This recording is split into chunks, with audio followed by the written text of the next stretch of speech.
सतगुरां दी साजी अति निवाजी होई।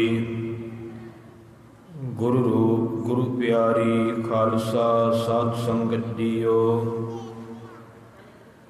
वडभागे हो साहिब सतगुरु श्री गुरु ग्रंथ साहिब महाराज जी दी पावन पवित्र हाजूरी अंदर बाबा भाई झाड़ू साहिब जी दे पवित्र अस्थानां ते सत संगत रूप हो करके हाजरियां भरन दा सुभाग समा प्राप्त हो रहा है। सतगुरां दी कृपा सदका जगत दे मालक आप नारायण कलाधार जग मह परवरिया निरंकार आकार जोत जग मंडल करया। जोत रूप हर आप गुरु नानक कहायो। तन तन साहिब श्री गुरु नानक देव पातशाह जी दा प्रकाश पुरब दिहाड़ा। सो संगता बड़ी भावना शरदा दे नाल मना रहीआं ने। समूह संगतां नूं सतगुरां दे प्रकाश पुरब दीआं लख लख वधाइयां होण। सो कल आपां धन गुरु नानक देव पातशाह जी दा जीवन सरवण कीता सी ਅਤੇ जिथे आपां कल विचार छड्डे सन उथों अगे आपां अज सरवण करांगे। आओ विचार प्रारंभ करन तों पहला सतगुरां दे चरनां विच हाजरी लवाईए। समूह संगतां दोवें हथ जोड़ करके सतगुरां दे चरनां विच सीस झुका करके गज करके फतेह बुलाओ। आखो जी वाहिगुरु जी का खालसा वाहिगुरु जी की फतेह। सतगुरु नानक देव पातशाह जी का जीवन भाई साहब भाई गुरदास जी दीआं वारां विचों आपां सरवण कीता सी ते कल आपां प्रकाश तो लै करके इत्थे पहुँचे सां कि पहलां बाबे पाया बख्शदार पिछों दे फिर घाल कमाई। रेत अग आहार कर रोड़ां दी गुर करी विछाई। भारी करी तपस्या वड्डा भाग हर स्यों बनियाई। बाबा पैदा सचखंड नौ नित नाम गरीबी पाई। बाबा देखै ध्यान धार जलती सब पृथ्वी जिस आई। बाजहु गुरु गुबार है करदी सुनी लुकाई। बाबे भेख बनाया उदासी की रीत चलाई। चढ़िया सोधन धरत लुकाई। इत्थे आपां कल विचार रोक दिते सन भी धरती नूं सोधन वास्ते दुनिया नूं सिद्धे रस्ते पाउण वास्ते सतगुरां ने चार उदासियां कीतियां ने। उन्हां दे विचों आपां कुछ कुछ बचन सरवण करने ने क्योंकि समय की सीमा विच आपां जिन्ने को बचन गुरु कृपा सदका सरवण कर सकते हैं उन्ने क सरवण करांगे। गरीब नवाज जदों धरती नूं लुकाई नूं तारन वास्ते गए ने ते सब तो पहलां कित्थे पहुंचे ने। भाई साहब भाई गुरदास जी लिखते ने बाबे डिठी पिरथमी नवै खंड जिथै तक आही। कि बाबे नानक ने धरती नूं तकिया ये नौ खंडां दी धरती जिथों तक भी दिसदी पई है। फिर जाए चढ़िया समेर पर सिद्ध मंडली दृष्टि आए। फिर धन गुरु नानक देव पातशाह सुमेर पर्वत ते जा चढ़े ने। उत्थे जोगियां दी सिद्धां दी मंडली नज़र आई है। 84 सिद्ध गोरख आद मन अंदर गणती वरताई। जदों धन गुरु नानक साहब उत्थे पहुँचे ने तो उत्थे 84 सिद्धां विचों गोरख आदਿਕ ਵੱਡੇ ਵੱਡੇ सिद्ध बैठे ने। ਉਹਨਾਂ ਨੇ ਜਦੋਂ ਗੁਰੂ ਨਾਨਕ ਸਾਹਿਬ ਨੂੰ ਤੱਕਿਆ ਤੇ ਉਹ ਹੈਰਾਨ ਹੋਏ ਤੇ ਮਨ ਦੇ ਵਿੱਚ ਕਈ ਤਰ੍ਹਾਂ ਦੀਆਂ ਸੋਚਾਂ ਸੋਚਣ ਲੱਗੇ ਵੀ ਇੱਥੇ ਤਾਂ ਕੋਈ ਆ ਹੀ ਨਹੀਂ ਸਕਦਾ, ਤੇ ਜੇ ਇਹ ਬਾਲਕ ਆਇਆ ਹੈ ਤੇ ਕਿਵੇਂ ਆ ਗਿਆ। ਉਹਨਾਂ ਦੇ ਮਨ ਦੇ ਅੰਦਰ ਕਈ ਤਰ੍ਹਾਂ ਦੀਆਂ ਗਿਣਤੀਆਂ ਮਿਣਤੀਆਂ ਵਿਚਾਰਾਂ ਆਉਣ ਲੱਗੀਆਂ ਨੇ, ਤੇ ਉਹਨਾਂ ਨੇ ਸਤਿਗੁਰਾਂ ਨੂੰ ਪੁੱਛਿਆ ਕਿ ਤੁਸੀਂ ਕਿਵੇਂ ਇੱਥੇ ਆਏ ਹੋ। ਭਾਈ ਗੁਰਦਾਸ ਜੀ ਬਚਨ ਲਿਖਦੇ ਨੇ, ਸਤਿਗੁਰਾਂ ਵਾਸਤੇ ਉਹਨਾਂ ਨੇ ਬਚਨ ਵਰਤਿਆ ਬੱਚਾ, ਬਾਲਕ, ਕਿਉਂਕਿ ਉਹਨਾਂ ਦੀਆਂ ਉਮਰਾਂ ਵੱਡੀਆਂ ਸਨ ਤੇ ਗੁਰੂ ਨਾਨਕ ਸਾਹਿਬ ਨੂੰ ਉਹ ਇੱਕ ਬਾਲਕ ਸਮਝਦੇ ਸਨ। ਤੇ ਜਿੰਨਾ ਚਿਰ ਕਿਸੇ ਬਾਰੇ ਪਤਾ ਨਾ ਹੋਵੇ ਉਹਨਾਂ ਚਿਰ ਬੰਦੇ ਨੂੰ ਭੁਲੇਖਾ ਰਹਿੰਦਾ ਕਿ ਸ਼ਾਇਦ ਇਹ ਬਾਲਕ ਹੀ। ਉਹਨਾਂ ਨੇ ਸਤਿਗੁਰੂ ਨਾਨਕ ਸਾਹਿਬ ਨੂੰ ਪੁੱਛਿਆ ਹੈ ਕਿ ਸਿੱਧ ਪੁੱਛਣ ਸੁਣ ਬਾਲਿਆ, ਕੌਣ ਸ਼ਕਤ ਤੋਹ ਇੱਥੇ ਲਿਆਈ। ਸਿੱਧ ਪੁੱਛਦੇ ਨੇ ਗੁਰੂ ਨਾਨਕ ਨੂੰ ਕਿ ਬਾਲਕਾ ਤੈਨੂੰ ਕਿਹੜੀ ਸ਼ਕਤੀ ਇੱਥੇ ਲੈ ਕੇ ਆਈ, ਕਿਉਂਕਿ ਇੱਥੇ ਤਾਂ ਮਨੁੱਖ ਆ ਹੀ ਨਹੀਂ ਸਕਦਾ, ਇਹ ਪਰਬਤ ਇੰਨਾ ਉੱਚਾ, ਇੱਥੇ ਆਮ ਬੰਦਾ ਨਹੀਂ ਪਹੁੰਚ ਸਕਦਾ, ਕਿਹੜੀ ਸ਼ਕਤੀ ਤੈਨੂੰ ਇੱਥੇ ਲੈ ਕਰਕੇ ਆਈ। ਤੇ ਧੰਨ ਗੁਰੂ ਨਾਨਕ ਦੇਵ ਪਾਤਸ਼ਾਹ ਨੇ ਅੱਗੋਂ ਉੱਤਰ ਦਿੱਤਾ ਹੈ, ਹਉ ਜਪਿਆ ਪਰਮੇਸ਼ਰੋ ਭਾਉ ਭਗਤ ਸੰਗ ਤਾੜੀ ਲਾਈ। ਧੰਨ ਗੁਰੂ ਨਾਨਕ ਸਾਹਿਬ ਕਹਿਣ ਲੱਗੇ, ਮੈਂ ਉਸ ਅਕਾਲ ਪੁਰਖ ਪਰਮੇਸ਼ਰ ਨੂੰ ਜਪਿਆ ਤੇ ਉਹਦੀ ਪ੍ਰੇਮਾ ਭਗਤੀ ਵਿੱਚ ਸਮਾਧੀ ਲਾਈ ਹੈ, ਉਸ ਦਾਤੇ ਦੀ ਉਸ ਵਾਹਿਗੁਰੂ ਦੀ ਸ਼ਕਤੀ ਨਾਲ ਮੈਂ ਇੱਥੇ ਚੱਲ ਕਰਕੇ ਆਇਆ। ਫਿਰ ਸਿੱਧਾ ਨੇ ਅਗਲਾ ਸਵਾਲ ਕੀਤਾ, ਆਖਣ ਸਿੱਧ ਸੁਣ ਬਾਲਿਆ ਆਪਣਾ ਨਾਮ ਤੁਮ ਦੇਹੋ ਬਤਾਈ। ਇਹ ਭਾਈ ਗੁਰਦਾਸ ਜੀ ਦੀਆਂ ਵਾਰਾਂ ਵਿੱਚ ਲਿਖਿਆ ਹੋਇਆ ਪ੍ਰਸੰਗ ਹੈ। ਉਸ ਵੇਲੇ ਸਿੱਧ ਆਖਦੇ ਨੇ, ਬਾਲਕਾ ਸਾਨੂੰ ਆਪਣਾ ਨਾਮ ਦੱਸ, ਕਿਉਂਕਿ ਧੰਨ ਗੁਰੂ ਨਾਨਕ ਦੇਵ ਪਾਤਸ਼ਾਹ ਜੀ ਦਾ ਸੋ ਸੰਸਾਰ ਤੇ ਜਿਹੜਾ ਆਉਣਾ ਹੈ ਉਹ ਸਾਰੇ ਸੰਸਾਰ ਵਿੱਚ ਫੈਲ ਗਿਆ ਸੀ। ਧੰਨ ਗੁਰੂ ਅਰਜਨ ਦੇਵ ਪਾਤਸ਼ਾਹ ਨੇ ਵੀ ਬਚਨ ਲਿਖੇ ਬਾਅਦ ਵਿੱਚ। ਧੰਨ ਗੁਰੂ ਅਰਜਨ ਦੇਵ ਪਾਤਸ਼ਾਹ ਲਿਖਦੇ ਨੇ, ਸੁਣੀ ਅਰਦਾਸ ਸੁਆਮੀ ਮੇਰਾ, ਸਰਬ ਕਲਾ ਬਣ ਆਈ, ਪ੍ਰਗਟ ਭਈ ਸਗਲੇ ਜੁਗ ਅੰਤਰ ਗੁਰ ਨਾਨਕ ਕੀ ਵਡਿਆਈ। ਧੰਨ ਗੁਰੂ ਨਾਨਕ ਸਾਹਿਬ ਜੀ ਦੀ ਵਡਿਆਈ ਸੰਸਾਰ ਵਿੱਚ ਫੈਲ ਗਈ ਹੈ। ਧੰਨ ਗੁਰੂ ਨਾਨਕ ਸਾਹਿਬ ਦੇ ਕੌਤਕਾਂ ਦੀਆਂ ਗੱਲਾਂ ਘਰ ਘਰ ਵਿੱਚ ਹੋ ਰਹੀਆਂ ਨੇ। ਪਿੱਛੇ ਆਪਾਂ ਪੌੜੀ ਸਰਵਣ ਕੀਤੀ ਹੈ, ਸਤਿਗੁਰੂ ਨਾਨਕ ਪ੍ਰਗਟਿਆ ਮਿਟੀ ਧੁੰਦ ਜਗ ਚਾਨਣ ਹੋਆ।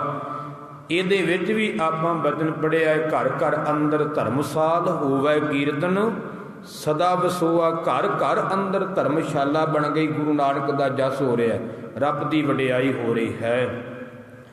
ਸੋ ਇਸ ਕਰਕੇ ਉਹਨਾਂ ਨੂੰ ਇਹ ਪਤਾ ਤੇ ਹੈ ਸੀ ਵੀ ਗੁਰੂ ਨਾਨਕ ਸੰਸਾਰ ਤੇ ਆਇਆ, ਪਰ ਉਹਨਾਂ ਨੂੰ ਸ਼ੱਕ ਸੀ ਤੇ ਪੁੱਛਿਆ ਕਿ ਸ਼ਾਇਦ ਇਹੀ ਨਾ ਹੋਣ। ਇਸ ਕਰਕੇ ਉਹਨਾਂ ਨੇ ਸਤਿਗੁਰਾਂ ਦੇ ਕੋਲੋਂ ਨਾਮ ਪੁੱਛਿਆ, ਆਖਣ ਸਿੱਧ ਸੁਣ ਬਾਲਿਆ ਆਪਣਾ ਨਾਮ ਤੁਮ ਦੇਹੋ ਬਤਾਈ। ਆਪਣਾ ਨਾਂ ਸਾਨੂੰ ਦੱਸਣਾ ਕਰ। ਤੇ ਸਤਿਗੁਰੂ ਪਾਤਸ਼ਾਹ ਨੇ ਕੀ ਆਖਿਆ, ਬਾਬੇ ਆਖਿਆ ਨਾਥ ਜੀ ਨਾਨਕ ਨਾਮ ਜਪੇ ਗਤ ਪਾਈ। ਬਾਬੇ ਨਾਨਕ ਨੇ ਆਖਿਆ, ਨਾਨਕ ਨਾਮ ਹੈ ਮੇਰਾ, ਪਰਮੇਸ਼ਰ ਦਾ ਨਾਮ ਜਪ ਕਰਕੇ ਹੀ ਗਤੀ ਪਾਈ ਹੈ। ਨੀਚ ਕਹਾਏ ਊਚ ਘਰ ਆਈ, ਆਪਣੇ ਆਪ ਨੂੰ ਨੀਵਾਂ ਕਹਾ ਕਰਕੇ ਵਡਿਆਈ ਸਾਡੇ ਘਰ ਵਿੱਚ ਆਈ ਹੈ। ਹੁਣ ਸਿੱਧਾ ਨੇ ਫਿਰ ਅੱਗੇ ਸਵਾਲ ਜਵਾਬ ਕੀਤੇ। ਭਾਈ ਸਾਹਿਬ ਭਾਈ ਗੁਰਦਾਸ ਜੀ ਲਿਖਦੇ ਨੇ, ਹੁਣ ਨਾਂ ਦਾ ਪਤਾ ਲੱਗ ਗਿਆ ਤੇ ਹੁਣ ਨਾਂ ਲੈ ਕੇ ਸਵਾਲ ਕਰਦੇ ਨੇ। ਫਿਰ ਪੁੱਛਣ ਸਿੱਧ ਨਾਨਕਾ ਮਾਤ ਲੋਕ ਵਿੱਚ ਕਿਆ ਵਰਤਾਰਾ। ਫਿਰ ਸਿੱਧ ਪੁੱਛਦੇ ਨੇ ਕਿ ਤੁਸੀਂ ਮਾਤ ਲੋਕ ਵਿੱਚੋਂ ਆਏ ਹੋ, ਲੋਕਾਂ ਦੇ ਵਿੱਚੋਂ ਆਏ ਹੋ, ਤੇ ਉੱਥੇ ਕਿਹੋ ਜਿਹਾ ਵਰਤਾਰਾ ਵਰਤ ਰਿਹਾ ਹੈ। ਸਭ ਸਿੱਧੀ ਇਹ ਬੁੱਝਿਆ ਕਲ ਤਾਰਨ ਨਾਨਕ ਅਵਤਾਰਾ। ਸਾਰੇ ਸਿੱਧਾਂ ਨੇ ਇਹ ਸਮਝਿਆ ਹੈ ਕਿ ਕਲਯੁਗ ਨੂੰ ਤਾਰਨ ਵਾਸਤੇ ਗੁਰੂ ਨਾਨਕ ਦਾ ਅਵਤਾਰ ਹੋਇਆ ਹੈ। ਅਤੇ ਉਸ ਵੇਲੇ ਧੰਨ ਗੁਰੂ ਨਾਨਕ ਸਾਹਿਬ ਜੀ ਨੇ ਅੱਗੋਂ ਉੱਤਰ ਦਿੱਤਾ ਹੈ, ਧਿਆਨ ਦੇਣਾ। ਬਾਬੇ ਆਖਿਆ ਨਾਥ ਜੀ ਸੱਚ ਚੰਦਰਮਾ ਕੂੜ ਅੰਧਾਰਾ। ਆਖਿਆ ਹੈ ਸੱਚ ਦਾ ਚੰਦਰਮਾ ਹੈ ਧਰਮ, ਤੇ ਦੂਜੇ ਪਾਸੇ ਹੈ ਝੂਠ ਰੂਪੀ ਹਨੇਰਾ। ਕੂੜ ਅਮਾਵਸ ਵਰਸਿਆ ਹਉ ਭਾਲਣ ਚੜਿਆ ਸੰਸਾਰਾ। ਪਰ ਸੰਸਾਰ ਦੇ ਅੰਦਰ ਤਾਂ ਕੂੜ ਦੀ ਮੱਸਿਆ ਲੱਗੀ, ਭਾਵ ਜਿਵੇਂ ਮੱਸਿਆ ਦੀ ਰਾਤ ਹਨੇਰੀ ਹੁੰਦੀ ਹੈ, ਤਿਵੇਂ ਹਨੇਰਾ ਕੂੜ ਦਾ ਛਾਇਆ ਹੋਇਆ, ਝੂਠ ਦਾ ਛਾਇਆ ਹੋਇਆ ਹੈ। ਮੈਂ ਤਾਂ ਉਸ ਸੱਚ ਰੂਪੀ ਚੰਦਰਮੇ ਨੂੰ ਭਾਲਣ ਵਾਸਤੇ ਇੱਧਰ ਆਇਆ। ਹਉ ਭਾਲਣ ਚੜਿਆ ਸੰਸਾਰਾ। ਤੇ ਅਗਲਾ ਬਚਨ ਧੰਨ ਗੁਰੂ ਨਾਨਕ ਦੇਵ ਪਾਤਸ਼ਾਹ ਕਹਿਣ ਲੱਗੇ, ਪਾਪ 82 ਪਿਰਥਮੀ ਧੌਲ ਖੜਾ ਧਰ ਹੇਠ ਪੁਕਾਰਾ। ਪਾਪ ਦੇ ਨਾਲ ਗਰਸੀ ਹੋਈ ਧਰਤੀ, ਤੇ ਧਰਤੀ ਦੇ ਥੱਲੇ ਖੜਾ ਧਰਮ ਰੂਪੀ ਧੌਲਾ ਵੀ ਪੁਕਾਰ ਕਰਦਾ ਪਿਆ ਕਿ ਧਰਤੀ ਡਾਵਾਂਡੋਲ ਹੋਈ ਪਈ ਹੈ। ਉਸ ਵੇਲੇ ਸਤਿਗੁਰੂ ਪਾਤਸ਼ਾਹ ਕਹਿਣ ਲੱਗੇ, ਸਿੱਧੋ ਜੋਗੀਓ, ਤੁਸੀਂ ਕਹਿੰਦੇ ਹੋ ਮਾਤ ਲੋਕ ਦਾ ਹਾਲ ਕੀ ਹੈ? ਮਾਤ ਲੋਕ ਨੂੰ ਸਿੱਧੇ ਰਸਤੇ ਤੁਸੀਂ ਪਾਉਣਾ ਸੀ। ਤੁਹਾਨੂੰ ਰੱਬ ਨੇ ਸੂਝ ਦਿੱਤੀ ਸੀ, ਤੁਹਾਨੂੰ ਵਿਦਿਆ ਦਿੱਤੀ ਸੀ, ਪਰ ਜੋਗੀਓ ਤੁਸੀਂ ਤਾਂ ਇੱਥੇ ਆ ਕਰਕੇ ਲੁਕ ਕੇ ਬਹਿ ਗਏ ਜੇ। ਤੇ ਹੁਣ ਜਗਤ ਨੂੰ ਪਾਰ ਕੌਣ ਤਾਰੇ? ਜਗਤ ਦਾ ਭਲਾ ਕੌਣ ਕਰੇ? ਸਤਿਗੁਰੂ ਪਾਤਸ਼ਾਹ ਕਹਿਣ ਲੱਗੇ, ਸਿੱਧ ਛਪ ਬੈਠੇ ਪਰਬਤੇ, ਕੌਣ ਜਗਤਰ ਕੋ ਪਾਰ ਉਤਾਰਾ। ਸਿੱਧੋ ਜੋਗੀਓ, ਤੁਸੀਂ ਤਾਂ ਪਹਾੜਾਂ ਵਿੱਚ ਲੁਕ ਕੇ ਬਹਿ ਗਏ ਜੇ, ਤੇ ਜਗਤ ਨੂੰ ਕੌਣ ਪਾਰ ਉਤਾਰ ਸਕਦਾ ਹੈ? ਤੇ ਜੋਗੀ ਨਾਮ ਵਿਹੂਣਿਆ ਨਿਸ ਦਿਨ ਅੰਗ ਲਗਾਇਨ ਇਸ਼ਾਰਾ। ਜੋਗੀਓ, ਤੁਸੀਂ ਨਾਮ ਨੂੰ ਛੱਡ ਕਰਕੇ, ਨਾਮ ਤੋਂ ਹੀਣੇ ਹੋ ਕਰਕੇ ਰਾਤ ਦਿਨ ਸਰੀਰ ਤੇ ਸੁਆਹ ਮਲਦੇ ਪਏ ਹੋ। ਸੁਆਹ ਮਲਣ ਦੇ ਨਾਲ ਸੰਸਾਰ ਦਾ ਭਲਾ ਨਹੀਂ ਹੋਣਾ।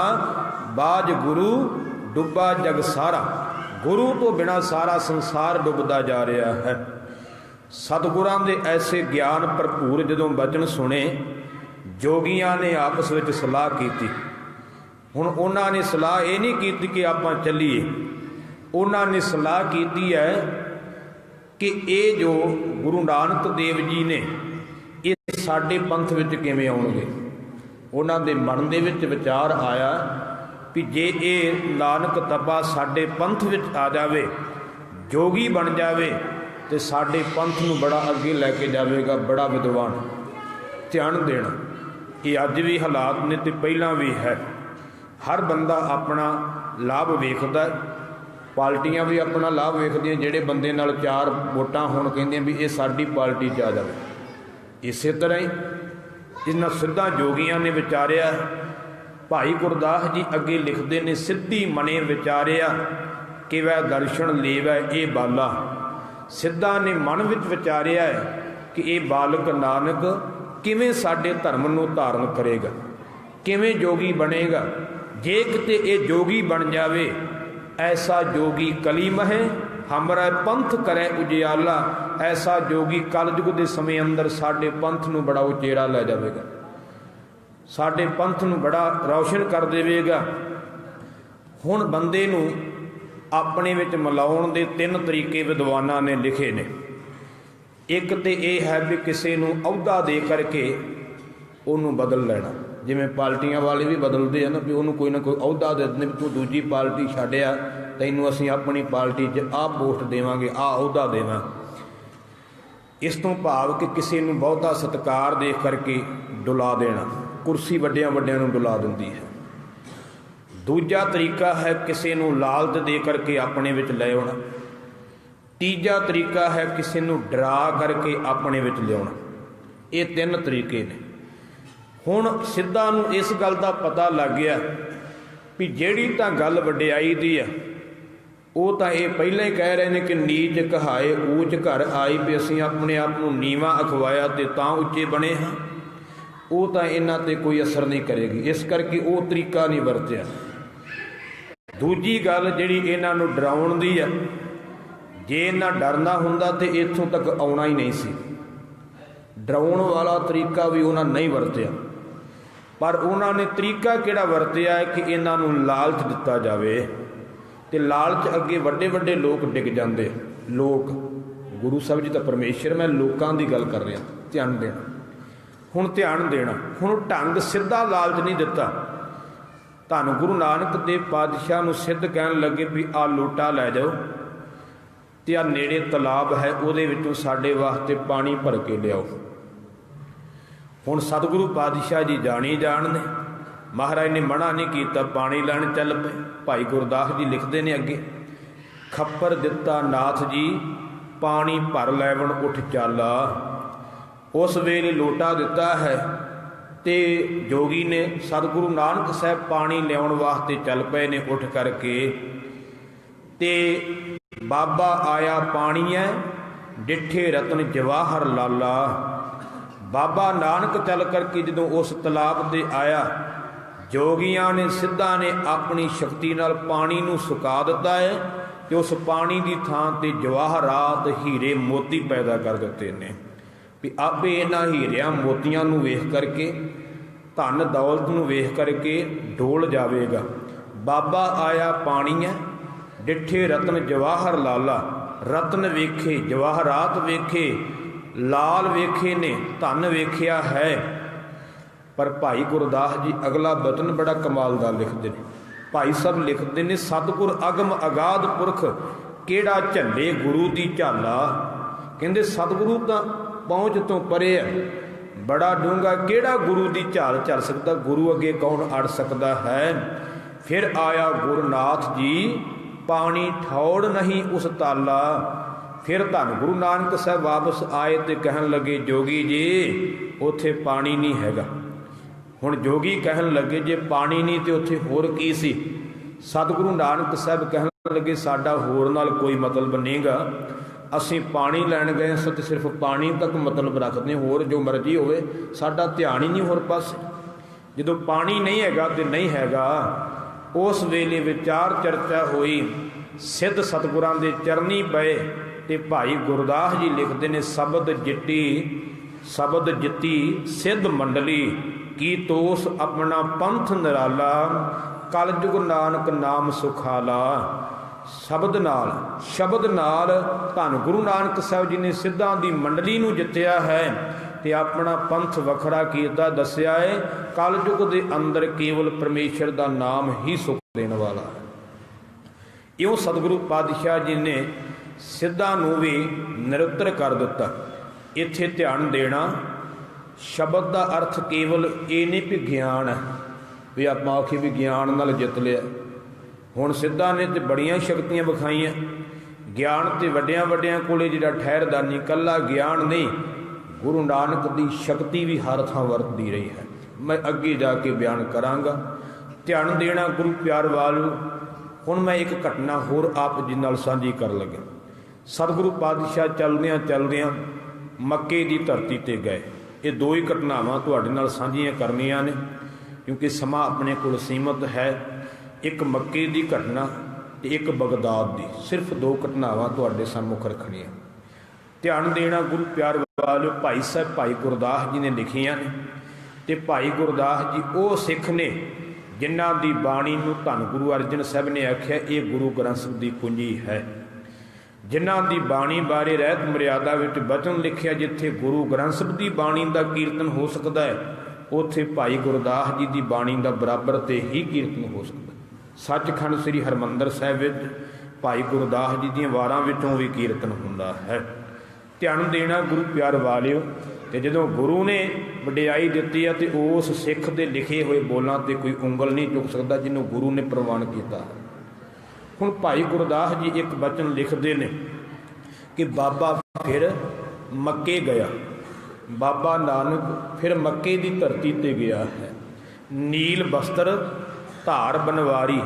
सतगुरु पातशाह जी ने नीले रंग के वस्त्र पाए ने, क्योंकि मक्का शहर है तो उत्थे मुसलमानों का जिहड़ा मुख मंदिर अस्थान है उसका नाम है काबा, पर वो शहर के नाम से उन्होंने मक्का ही कह दिता जाता।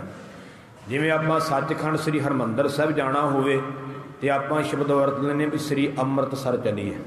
हुण अमृतसर तो सारे शहर को भी कह दिता जाता। ध्यान देना, शहर का नाम भी श्री अमृतसर है। अते गुरु अर्जन देव पातशाह ने जिहड़ा सरोवर बनाया उन्होंने भी अमृतसर कहते, ना तो उत्थों ही पिया ना अमृत का सरोवर। तो अज कहने असी पानी, साडे विद्वान कहते पानी, पर गुरबाणी में लिखिया भी वो अमृत का सरोवर है। अमृतसर का अर्थ तो अमृत सरोवर है ना, सर सरोवर है, अमृत अमृत है। रहो विचार, मैं इस विषय वाल ना जावां। सो मक्के की धरती ते गुरु नानक साहब गए, नीले रंग के वस्त्र पाए, क्योंकि उत्थे अज भी निजम है कोई गैर धर्म का बंदा मक्के की धरती ते नहीं जा सकता, केवल धन गुरु नानक साहब गए ने। ध्यान देना। तो जेड़े लोग अज कहते ने कि ਗਿਆਨ ਨਾਲ ਦੁਨੀਆ ਨੂੰ ਸੁਧਾਰਿਆ ਜਾ ਸਕਦਾ, ਉਹ ਮੱਕੇ ਜਾ ਕੇ ਵਿਖਾਉਣ ਭਲਾ। ਗਿਆਨ ਨਾਲ ਕੋਈ ਜਾਊਗਾ ਉੱਥੇ? ਵੜਨ ਨਹੀਂ ਦੇਣਾ ਉੱਥੇ, ਜਿੱਡਾ ਮਰਜ਼ੀ ਕੋਈ ਗਿਆਨੀ ਚਲਾ ਜਾਏ। ਨਹੀਂ, ਉੱਥੇ ਸਤਿਗੁਰਾਂ ਦੀ ਸ਼ਕਤੀ ਵਰਤੀ ਹੈ, ਉਹ ਤੁਹਾਨੂੰ ਦੱਸਾਂਗਾ ਕਿਵੇਂ ਵਰਤੀ ਹੈ। ਸੋ ਗੁਰੂ ਪਿਆਰ ਵਾਲੇ ਬਾਬਾ ਫਿਰ ਮੱਕੇ ਗਿਆ, ਨੀਲ ਬਸਤਰ ਧਾਰ ਬਨਵਾਰੀ, ਆਸਾ ਹੱਥ ਕਿਤਾਬ ਕਛ ਪੂਜਾ ਬਾਂਗ ਮੁਸੱਲਾ ਧਾਰੀ। ਹੁਣ ਉਹਨਾਂ ਵਾਲਾ ਭੇਖ ਬਣਾਇਆ ਬਾਬੇ ਨਾਨਕ ਨੇ, ਹੱਥ ਵਿੱਚ ਸੋਟਾ ਪਕੜਿਆ, ਕੋਲ ਇੱਕ ਪੋਥੀ ਹੈ ਜਿਹਦੇ ਵਿੱਚ ਗੁਰਬਾਣੀ ਲਿਖੀ ਹੋਈ ਹੈ, ਜਿੱਥੇ ਸ਼ਬਦ ਉਚਾਰਦੇ ਨੇ ਉਹ ਲਿਖਿਆ ਜਾਂਦਾ ਹੈ। ਫਿਰ ਹੱਥ ਵਿੱਚ ਇੱਕ ਕੂਜਾ ਪਕੜਿਆ ਹੋਇਆ, ਲੋਟਾ ਪਕੜਿਆ ਹੋਇਆ, ਇੱਕ ਮੁਸੱਲਾ ਫੜਿਆ ਹੋਇਆ। ਮਸੱਲਾ ਉਹਨੂੰ ਕਹਿੰਦੇ ਆ ਜਦੋਂ ਮੁਸਲਮਾਨ ਵੀਰ ਨਮਾਜ਼ ਪੜ੍ਹਦੇ ਨੇ, ਜਿਹੜਾ ਥੱਲੇ ਕੱਪੜਾ ਵਿਛਾਇਆ ਜਾਂਦਾ ਉਹਨੂੰ ਮਸੱਲਾ ਕਹਿੰਦੇ ਨੇ। ਹੁਣ ਇਹ ਹਾਜੀਆਂ ਦਾ ਭੇਸ ਹੈ, ਸਤਿਗੁਰਾਂ ਨੇ ਹਾਜੀਆਂ ਦਾ ਭੇਸ ਬਣਾਇਆ ਹੈ। ਤੇ ਅੱਗੇ ਬਚਨ ਲਿਖਦੇ ਨੇ, ਜਾਏ ਬੈਠਾ ਮਸੀਤ ਵਿੱਚ ਜਿੱਥੇ ਹਾਜੀ ਹੱਜ ਗੁਜ਼ਾਰੀ। ਜਾ ਕਰਕੇ ਉਸ ਮਸੀਤ ਵਿੱਚ, ਕਾਬੇ ਦੇ ਵਿੱਚ ਗੁਰੂ ਨਾਨਕ ਸਾਹਿਬ ਜੀ ਬੈਠੇ ਨੇ, ਜਿੱਥੇ ਹਾਜੀ ਲੋਕ ਹੱਜ ਕਰਦੇ ਨੇ। ਜਾਂ ਬਾਬਾ ਸੁੱਤਾ ਰਾਤ ਨੂੰ ਵੱਲ ਮਹਿਰਾਬੇ ਪਾਏ ਪਸਾਰੀ।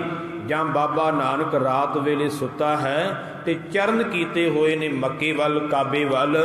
ਕਹਿੰਦੇ ਨੇ ਉਸ ਵੇਲੇ ਜੀਵਨ ਕਾਜੀ ਆਇਆ ਹੈ, ਤੇ ਜੀਵਨ ਕਾਜੀ ਨੇ ਗੁਰੂ ਨਾਨਕ ਸਾਹਿਬ ਨੂੰ ਆ ਕਰਕੇ ਦੇਖਿਆ ਹੈ, ਤੇ ਵੇਖਿਆ ਹੈ ਕਿ ਮੱਕੇ ਵੱਲ ਕਾਬੇ ਵੱਲ ਚਰਨ ਕੀਤੇ ਹੋਏ ਨੇ।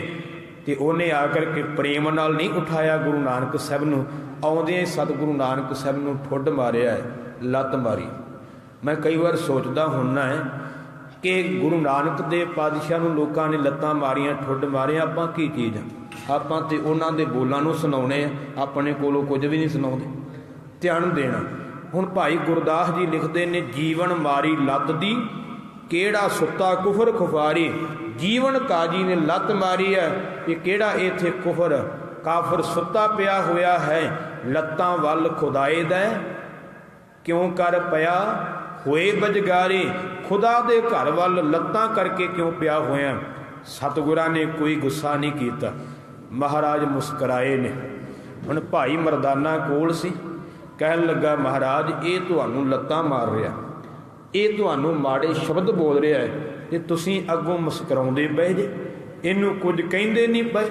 ਸਤਿਗੁਰੂ ਨਾਨਕ ਸਾਹਿਬ, ਜੇ ਤੁਸੀਂ ਕੁਝ ਨਹੀਂ ਕਹਿਣਾ, ਮੈਨੂੰ ਆਗਿਆ ਦਿਓ, ਮੈਂ ਇਹਦੀ ਧੌਣ ਤੇ ਗੋਡਾ ਰੱਖਾਂ, ਇਹਨੂੰ ਪੁੱਛਾਂ ਕਿ ਕਿਵੇਂ ਗੁਰੂ ਨਾਨਕ ਨੂੰ ਲੱਤ ਮਾਰੀ ਦੀ। ਹੁਣ ਸਿੱਖ ਦਾ ਤੇ ਫਰਜ਼ ਹੈ ਨਾ ਆਪਣੇ ਗੁਰੂ ਵਾਸਤੇ।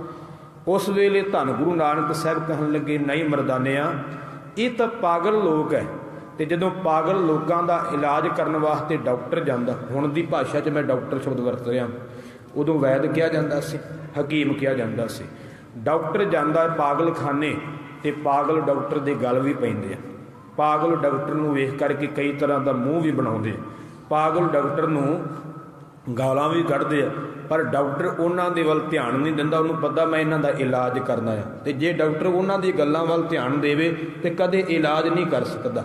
ਮਹਾਰਾਜ ਕਹਿੰਦੇ, ਮਰਦਾਨਿਆਂ, ਇਹ ਤਾਂ ਪਾਗਲ ਹੈ, ਆਪਾਂ ਇਹਨਾਂ ਦਾ ਇਲਾਜ ਕਰਨਾ ਹੈ, ਤੇ ਜੇ ਆਪਾਂ ਹੀ ਇਹਨਾਂ ਨਾਲ ਲੜਨ ਲੱਗ ਪਏ ਤੇ ਇਹਨਾਂ ਦਾ ਇਲਾਜ ਕਿਹਨੇ ਕਰਨਾ? ਸਤਿਗੁਰੂ ਨਾਨਕ ਦੇਵ ਪਾਤਸ਼ਾਹ ਮੁਸਕਰਾਏ। ਜੀਵਨ ਕਾਜੀ ਕਹਿਣ ਲੱਗਾ, ਤੁਸੀਂ ਖੁਦਾ ਦੇ ਘਰ ਵੱਲ ਲੱਤਾਂ ਕੀਤੀਆਂ।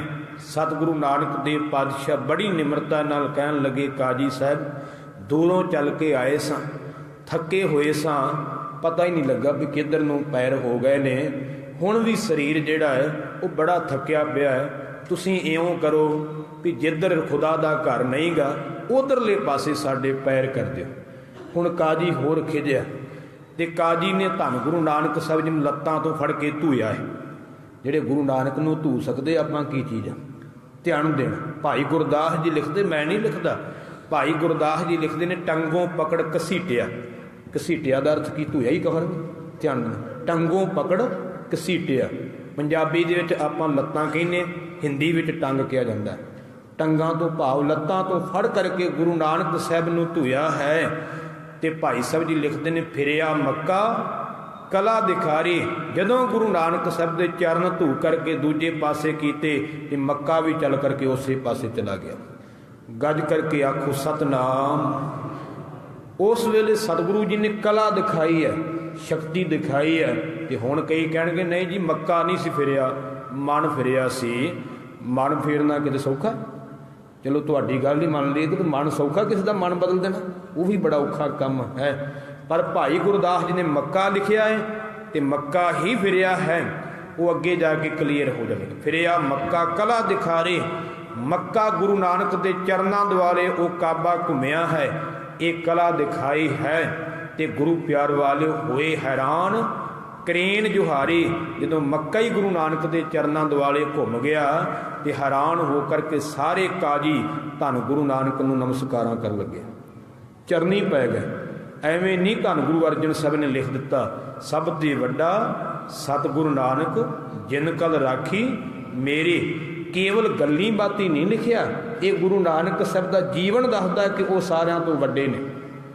उस वेले जिन्ने भी काजी ते मुल्ला सी इकट्ठे होकर के गुरु नानक साहब नाल विचार चर्चा करने वास्ते आए। भाई गुरदास जी अगली पौड़ी विच लिखते हैं, पुछन गल ईमान दी काजी मुल्ला इकट्ठे होए। ईमान दा अर्थ धर्म, धर्म की गल पुछते ने काजी ते मुलाने इकट्ठे होकर के गुरु नानक साहब जी वड्डा सांग वरताया, लख न सकै कुदरत कोई। पुछन फोल किताब नो हिंदू वड्डा कि मुसलमान होई। सतगुरां दे कोल बाणी दी पोथी सी, कहन लगे इस पोथी नूं इस उन्हां दी भाषा च किताब नूं खोल के दसो, हिंदू वड्डा कि मुसलमान वड्डा है। धन गुरु नानक देव पातशाह ने अगों जवाब दिता, बाबा आखे हाजियां शुभ अमलां बाझहों दोनों रोई। मारे कहते नाम मुसलमान वड्डा ते ना हिंदू वड्डा। इत्थे गल वड्डे ते छोटे दी नहीं, गल है चंगे जीवन की। ते जे चंगा जीवन दोनों ने नहीं बनाया तो दोवें रोणगे, हिंदू भी रोणगे ते मुसलमान भी रोणगे। हिंदू मुसलमान दोए दरगह अंदर लैन ना ढोई, रब की दरगाह विच दोनों नूं ढोई नहीं मिलणगे जे चंगे कर्म नहीं करनगे। इत्थे ये ना समझियो कि हिंदू धर्म का खंडन कीता जां इस्लाम का खंडन कीता, नहीं। महाराज ने दोनों की गल की भी जे चंगे कर्म नहीं कीते तो दोनों नूं रब की दरगाह विच ढोई नहीं मिलनी। कच्चा रंग कसुंभ का पानी धोता थिर नर होई, करन बखीली आप विच राम रहीम एक थाए खलोई। राहे शैतानी दुनिया गोई, कहते शैतानी राह ते ये दुनिया चल पई है। ऐसे हालात बने ने। मक्के की धरती ते फिर काजियां ने जदों विचार चर्चा की तो सतगुरां दे चरनी पए ते सतगुरु जी उथों अगे चलन लगे। तो बेनती की, महाराज अपने चरणों की खड़ां सानू एक बख्श दे। सतगुरु नानक साहब तो चरणों की खड़ाम लई, एक खड़ाम सतगुरु पातशाह ने बख्शिश की है। अज भी गुरु नानक की खड़ाम की पूजा मक्के दे विच हुंदी। मैं नहीं कह रहा क्योंकि मैं तो उत्थे गया नहीं गा ना वेख्या। भाई साहब भाई गुरदास जी लिखते हैं कि धरी निशानी कौंस दी मक्के अंदर पूज कराई। भाई गुरदास जी ने लिखा, कौंस कहते ने खड़ाम नूं, कहते वो निशानी खड़ाम की उन्होंने रखी है, मक्के दे अंदर ओदी पूजा करते हैं। इउं धन गुरु नानक देव पातशाह जी ने रहमतां कीतियां ते गुरु प्यार वाले उन्होंने सीधे रस्ते पाया। चढ़िया सोधन धरत लुकाई, इउं लोकां नूं सीधे रस्ते पाउंदे पए। एक घटना होर कह के मैं समाप्ति करनी है। सो सतगुरु पातशाह जी बगदाद की धरती ते गए।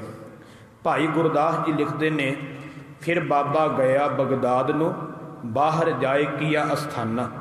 फिर बाबा नानक बगदाद की धरती ते गया तो बगदाद शहर तो बार बार सतगुरां ने आसन लाया है।